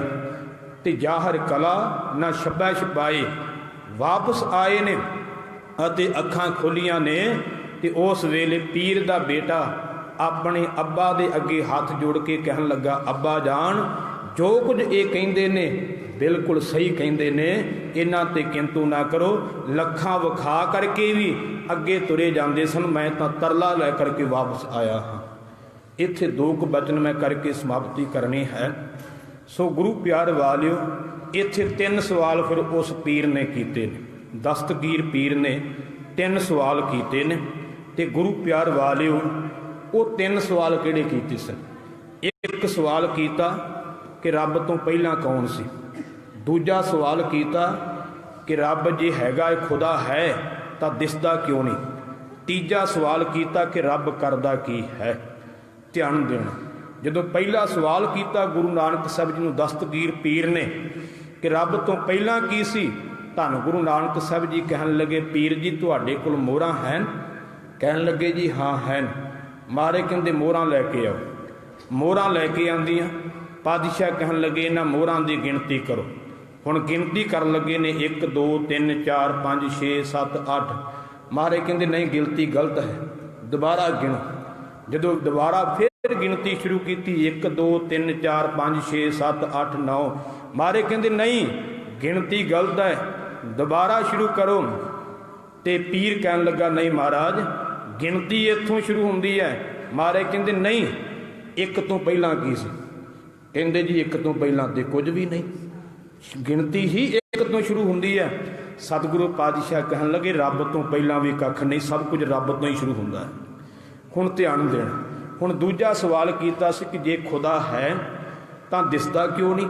ਸਤਿਗੁਰੂ ਨਾਨਕ ਦੇ ਪਾਤਸ਼ਾਹ ਕਹਿਣ ਲੱਗੇ ਪੀਰ ਜੀ ਦੁੱਧ ਮੰਗਾਓ। ਹੁਣ ਦੁੱਧ ਦਾ ਬਾਟਾ ਕੌਲਾ ਕਹਿ ਲਈ ਆਪਾਂ ਮੌਕੇ ਦੀ ਗੱਲ ਦੇ ਨਾਲ, ਵੀ ਦੁੱਧ ਦਾ ਕੌਲਾ ਜਾਂ ਦੁੱਧ ਦਾ ਲੋਟਾ ਮੰਗਾਇਆ ਗਿਆ, ਸਤਿਗੁਰਾਂ ਦੇ ਅੱਗੇ ਲਿਆ ਕੇ ਰੱਖਿਆ। ਪੀਰ ਦੇ ਮਨ ਦਾ ਖਿਆਲ ਸੀ ਕਿ ਸ਼ਾਇਦ ਸਤਿਗੁਰਾਂ ਨੇ ਦੁੱਧ ਛਕਣਾ ਹੋਵੇਗਾ, ਪਰ ਸਤਿਗੁਰਾਂ ਨੇ ਤਾਂ ਉਪਦੇਸ਼ ਦੇਣਾ ਸੀ। ਜਦੋਂ ਦੁੱਧ ਅੱਗੇ ਰੱਖਿਆ ਤੇ ਧੰਨ ਗੁਰੂ ਨਾਨਕ ਸਾਹਿਬ ਕਹਿਣ ਲੱਗੇ ਪੀਰ ਜੀ ਦੁੱਧ ਵਿੱਚ ਕੁਝ ਹੈਗਾ। ਕਹਿਣ ਲੱਗਾ ਨਹੀਂ ਮਹਾਰਾਜ ਇਹਦੇ ਵਿੱਚ ਕੁਝ ਨਹੀਂਗਾ। ਸਤਿਗੁਰੂ ਪਾਤਸ਼ਾਹ ਦੁਬਾਰਾ ਕਹਿਣ ਲੱਗੇ ਪੀਰ ਜੀ ਦੁੱਧ ਵਿੱਚ ਕੁਝ ਹੈਗਾ ਹੈ। ਪੀਰ ਦੇ ਮਨ ਦੇ ਖਿਆਲ ਸੀ ਪਿੱਛੇ ਦੇ ਸਤਿਗੁਰਾਂ ਨੂੰ ਸ਼ੱਕ ਪੈ ਗਿਆ। ਕਹਿਣ ਲੱਗਾ ਨਹੀਂ ਮਹਾਰਾਜ ਦੁੱਧ ਬਿਲਕੁਲ ਸਹੀ ਹੈ, ਇਹਦੇ ਵਿੱਚ ਕੁਝ ਨਹੀਂਗਾ। ਮਾਰੇ ਕਹਿੰਦੇ ਦੁੱਧ ਵਿੱਚ ਕੁਝ ਹੈਗਾ ਹੈ। ਤੇ ਪੀਰ ਕਹਿਣ ਲੱਗਾ ਮਹਾਰਾਜ ਦੁੱਧ ਵਿੱਚ ਕੀ ਹੈ? ਤੇ ਸਤਿਗੁਰੂ ਪਾਤਸ਼ਾਹ ਕਹਿਣ ਲੱਗੇ ਪੀਰ ਜੀ ਦੁੱਧ ਵਿੱਚ ਮੱਖਣ ਹੈ। ਪੀਰ ਹੱਸ ਕੇ ਕਹਿਣ ਲੱਗਾ ਮਹਾਰਾਜ ਮੱਖਣ ਤਾਂ ਫਿਰ ਹੈਗਾ ਹੀ। ਸਤਿਗੁਰੂ ਪਾਤਸ਼ਾਹ ਕਹਿਣ ਲੱਗੇ ਪੀਰ ਜੀ ਸਾਨੂੰ ਦਿਖਾਓ। ਕਹਿਣ ਲੱਗਾ ਮਹਾਰਾਜ ਇੱਦਾਂ ਕਿਵੇਂ ਦਿਖਾਵਾਂਗੇ? ਮੱਖਣ ਦਿਖਾਉਣ ਵਾਸਤੇ ਤੇ ਬੜਾ ਕੁਝ ਕਰਨਾ ਪੈਣਾ। ਪਹਿਲਾਂ ਦੁੱਧ ਨੂੰ ਕਾੜਨਾ ਪੈਣਾ ਹੈ, ਫਿਰ ਠੰਡਾ ਕਰਨਾ, ਜਦੋਂ ਕੋਸਾ ਜਿਹਾ ਰਹਿ ਗਿਆ ਫਿਰ ਜਾਗ ਲਾਉਣੀ ਹੈ, ਫਿਰ ਉਹ ਜੰਮੇਗਾ, ਫਿਰ ਉਹਦੇ ਵਿੱਚ ਮਧਾਣੀ ਪਾਉਣੀ ਆ, ਫਿਰ ਉਹਦੇ ਵਿੱਚੋਂ ਮੱਖਣ ਨਿਕਲਣਾ ਹੈ। ਮਹਾਰਾਜ ਕਹਿੰਦੇ ਕਿ ਮੱਖਣ ਏਡਾ ਔਖਾ ਮਿਲਦਾ ਤੇ ਰੱਬ ਕਿਤੇ ਸੌਖਾ ਦਿਸ ਪੈਂਦਾ। ਜੇ ਦੁੱਧ ਵਿੱਚ ਮੱਖਣ ਹੈ ਪਰ ਦਿਸਦਾ ਨਹੀਂ, ਪਰ ਉਹਦੀ ਪ੍ਰਾਪਤੀ ਵਾਸਤੇ ਢੰਗ ਤਰੀਕਾ ਹੈ। ਮਹਾਰਾਜ ਕਹਿੰਦੇ ਇਸੇ ਤਰ੍ਹਾਂ ਰੱਬ ਵੀ ਹੈ, ਭਾਵੇਂ ਦਿਸਦਾ ਨਹੀਂ ਪਰ ਉਹਨੂੰ ਪ੍ਰਗਟ ਕਰਨ ਵਾਸਤੇ ਵੀ ਢੰਗ ਤਰੀਕਾ ਹੈ। ਮਹਾਰਾਜ ਕਹਿਣ ਲੱਗੇ ਰੱਬ ਹੈ ਸਾਰਿਆਂ ਦੇ ਅੰਦਰ, ਪ੍ਰਗਟ ਵੀ ਹੁੰਦਾ ਹੈ, ਉਹਦੇ ਵਾਸਤੇ ਸਿਮਰਨ ਦੇ ਅਭਿਆਸ ਕਰਨਾ ਪਵੇਗਾ, ਨਾਮ ਬਾਣੀ ਦਾ ਅਭਿਆਸ ਕਰਨਾ ਪਵੇਗਾ, ਫਿਰ ਉਸ ਦੀ ਪ੍ਰਾਪਤੀ ਹੋਵੇਗੀ। ਹੁਣ ਤੀਜਾ ਸਵਾਲ ਕੀਤਾ ਕਿ ਰੱਬ ਕਰਦਾ ਕੀ ਹੈ। ਸਤਿਗੁਰੂ ਨਾਨਕ ਦੇਵ ਪਾਤਸ਼ਾਹ ਕਹਿਣ ਲੱਗੇ ਪੀਰ ਜੀ ਮੈਂ ਤੁਹਾਡੇ ਸਵਾਲਾਂ ਦੇ ਜਵਾਬ ਦੇ ਰਿਹਾ ਤੇ ਇਸ ਕਰਕੇ ਮੈਂ ਤੁਹਾਡਾ ਕੀ ਲੱਗਾ। ਪੀਰ ਕਹਿਣ ਲੱਗਾ ਮਹਾਰਾਜ ਤੁਸੀਂ ਮੇਰੇ ਹੁਣ ਗੁਰੂ ਹੋ, ਮੈਂ ਸੇਵਕ ਹਾਂ ਤੇ ਤੁਸੀਂ ਮੇਰੇ ਗੁਰੂ ਹੋ। ਸਵਾਲ ਕਰਨ ਵਾਲਾ ਸੇਵਕ ਹੁੰਦਾ ਤੇ ਸਵਾਲਾਂ ਦਾ ਜਵਾਬ ਦੇਣ ਵਾਲਾ ਵੱਡਾ ਹੁੰਦਾ। ਹੁਣ ਪੀਰ ਸਿੰਘਾਸਣ ਤੇ ਬੈਠਾ ਸੀ। ਸਤਿਗੁਰੂ ਪਾਤਸ਼ਾਹ ਕਹਿਣ ਲੱਗੇ ਗੁਰੂ ਥੱਲੇ ਬੈਠਾ ਹੋਵੇ ਤੇ ਚੇਲਾ, ਸੋ ਗੁਰੂ ਥੱਲੇ ਬੈਠਾ ਹੋਵੇ ਤੇ ਚੇਲਾ ਉੱਪਰ ਬੈਠਾ ਹੋਵੇ ਤੇ ਇਹ ਸੋਭਾ ਵਾਲੀ ਗੱਲ ਨਹੀਂ। ਪੀਰ ਦਾ ਮਨ ਹੁਣ ਪਵਿੱਤਰ ਹੋ ਚੁੱਕਾ ਸੀ ਸਤਿਗੁਰਾਂ ਦੇ ਬੋਲ ਸੁਣ ਕਰਕੇ। ਉਸੇ ਵੇਲੇ ਸਿੰਘਾਸਣ ਤੋਂ ਥੱਲੇ ਆਇਆ ਤੇ ਬੇਨਤੀ ਕੀਤੀ ਸੱਚੇ ਪਾਤਸ਼ਾਹ ਤੁਸੀਂ ਸਿੰਘਾਸਣ ਤੋਂ ਬੈਠੋ। ਸਤਿਗੁਰੂ ਨਾਨਕ ਸਾਹਿਬ ਸਿੰਘਾਸਣ ਤੇ ਬੈਠੇ। ਕਹਿਣ ਲੱਗਾ ਮਹਾਰਾਜ ਹੁਣ ਉੱਤਰ ਦਿਓ ਕਿ ਰੱਬ ਕਰਦਾ ਕੀ ਹੈ। ਮਹਾਰਾਜ ਕਹਿੰਦੇ ਅਜੇ ਸਮਝ ਨਹੀਂ ਆਇਆ, ਤੇਰੇ ਸਵਾਲ ਦਾ ਜਵਾਬ ਤਾਂ ਤੈਨੂੰ ਮਿਲ ਗਿਆ। ਕਹਿਣ ਲੱਗਾ ਮਹਾਰਾਜ ਸਮਝ ਨਹੀਂ ਆਈ। ਮਹਾਰਾਜ ਕਹਿੰਦੇ ਰੱਬ ਇਹੀ ਕੁਝ ਕਰਦਾ ਹੈ, ਤੇਰੇ ਵਰਗਿਆਂ ਨੂੰ ਸਿੰਘਾਸਣ ਤੋਂ ਥੱਲੇ ਲਾ ਦਿੰਦਾ ਹੈ ਤੇ ਮੇਰੇ ਵਰਗਿਆਂ ਨੂੰ ਸਿੰਘਾਸਣ ਤੇ ਬਿਠਾ ਦਿੰਦਾ। ਧਿਆਨ ਦੇਣਾ ਗੁਰੂ ਪਿਆਰ ਵਾਲਿਓ। ਉਸ ਵੇਲੇ ਦਸਤਗੀਰ ਪੀਰ ਸਤਿਗੁਰੂ ਨਾਨਕ ਦੇਵ ਪਾਤਸ਼ਾਹ ਜੀ ਦੇ ਚਰਨਾਂ ਵਿੱਚ ਪਿਆ ਤੇ ਗੁਰੂ ਨਾਨਕ ਦੇਵ ਪਾਤਸ਼ਾਹ ਜੀ ਨੇ ਉਸ ਨੂੰ ਵੀ ਨਵਾਜਿਆ ਹੈ। ਜਿੱਥੇ ਵੀ ਗੁਰੂ ਨਾਨਕ ਸਾਹਿਬ ਗਏ ਨੇ, ਗੜ੍ਹ ਬਗਦਾਦ ਨਵਾਏ ਕੈ, ਮੱਕਾ ਮਦੀਨਾ ਸਭ ਨਿਵਾਇਆ, ਸਾਰੇ ਨਵਾਏ ਨੇ, ਹਰ ਥਾਂ ਚੁੱਕੇ ਨੇ। ਇਸੇ ਕਰਕੇ ਹੀ ਗੁਰੂ ਪਿਆਰ ਵਾਲਿਓ ਧੰਨ ਗੁਰੂ ਅਰਜਨ ਸਾਹਿਬ ਨੇ ਬਚਨ ਲਿਖਿਆ ਹੈ ਕਿ ਸਭ ਤੇ ਵੱਡਾ ਸਤਿਗੁਰੂ ਨਾਨਕ ਜਿਨ ਕਲ ਰਾਖੀ ਮੇਰੀ। ਸਾਰਿਆਂ ਤੋਂ ਵੱਡੇ ਧੰਨ ਗੁਰੂ ਨਾਨਕ ਸਾਹਿਬ ਨੇ। ਤੇ ਪਾਤਸ਼ਾਹ ਕਹਿੰਦੇ ਨੇ ਵੱਡੇ ਕੀਆਂ ਵਡਿਆਈਆਂ ਕਿਛ ਕਹਿਣਾ ਕਹਿਣ ਨਾ ਜਾਏ। ਵੱਡੇ ਦੀਆਂ ਵਡਿਆਈਆਂ ਆਪਾਂ ਪੂਰਨ ਰੂਪ ਵਿੱਚ ਨਹੀਂ ਕਹਿ ਸਕਦੇ। ਇਹ ਤਾਂ ਕੁਝ ਕੁ ਗੁਣ ਤੁਹਾਡੇ ਸਾਹਮਣੇ ਰੱਖੇ ਆ। ਸਮਾਂ ਵੀ ਉੱਪਰ ਹੋ ਗਿਆ ਕਿਉਂਕਿ ਲੇਟ ਕਥਾ ਸ਼ੁਰੂ ਕੀਤੀ ਸੀ, ਨਗਰ ਕੀਰਤਨ ਆਇਆ ਸੀ। ਇਸ ਕਰਕੇ ਮੈਂ ਰਾਗੀ ਜਥੇ ਤੋਂ ਵੀ ਖਿਮਾ ਮੰਗਦਾ ਹਾਂ ਕਿ ਤੁਸੀਂ ਥੋੜ੍ਹਾ ਜਿਹਾ ਸਮਾਂ ਅੱਗੇ ਕਰ ਲਿਓ ਕਿਉਂਕਿ ਨਗਰ ਕੀਰਤਨ ਆਉਣ ਕਰਕੇ ਕਥਾ ਜਿਹੜੀ ਲੇਟ ਪ੍ਰਾਰੰਭ ਹੋਈ ਹੈ। ਸਤਿਗੁਰੂ ਪਾਤਸ਼ਾਹ ਜੀ ਕਿਰਪਾ ਕਰਨ। ਸਮੂਹ ਸੰਗਤਾਂ ਨੂੰ ਸਤਿਗੁਰਾਂ ਦੇ ਪ੍ਰਕਾਸ਼ ਪੁਰਬ ਦੀਆਂ ਲੱਖ ਲੱਖ ਵਧਾਈਆਂ ਨੇ। ਤੇ ਗੁਰਮੁਖੋ ਪ੍ਰਕਾਸ਼ ਪੁਰਬ ਮਨਾਇਆ ਸਾਡਾ ਤਾਂ ਸਫਲਾ ਹੈ ਜੇ ਅਸੀਂ ਬਚਨ ਕਮਾਈਏ। ਸਭ ਸਿੱਖਣ ਕੋ ਹੁਕਮ ਹੈ ਗੁਰੂ ਮਾਨਿਓ ਗ੍ਰੰਥ। ਧੰਨ ਗੁਰੂ ਗ੍ਰੰਥ ਸਾਹਿਬ ਦੇ ਲੜ ਲੱਗੀਏ, ਖੰਡੇ ਬਾਟੇ ਦਾ ਅੰਮ੍ਰਿਤ ਛਕੀਏ, ਗੁਰੂ ਦੱਸੀ ਮਰਿਆਦਾ ਵਿੱਚ ਚੱਲੀਏ, ਨਾਮ ਬਾਣੀ ਸਤਸੰਗਤ ਅਭਿਆਸ ਕਰੀਏ ਤੇ ਸਤਿਗੁਰੂ ਨਾਨਕ ਸਾਹਿਬ ਜੀ ਦੀਆਂ ਖੁਸ਼ੀਆਂ ਸਾਨੂੰ ਪ੍ਰਾਪਤ ਹੋਣਗੀਆਂ। ਭੁੱਲਾਂ ਦੀ ਖਿਮਾ ਬਖਸ਼ਿਓ। ਬੁਲਾਓ ਫਤਿਹ। ਵਾਹਿਗੁਰੂ ਜੀ ਕਾ ਖਾਲਸਾ, ਵਾਹਿਗੁਰੂ ਜੀ ਕੀ ਫਤਿਹ।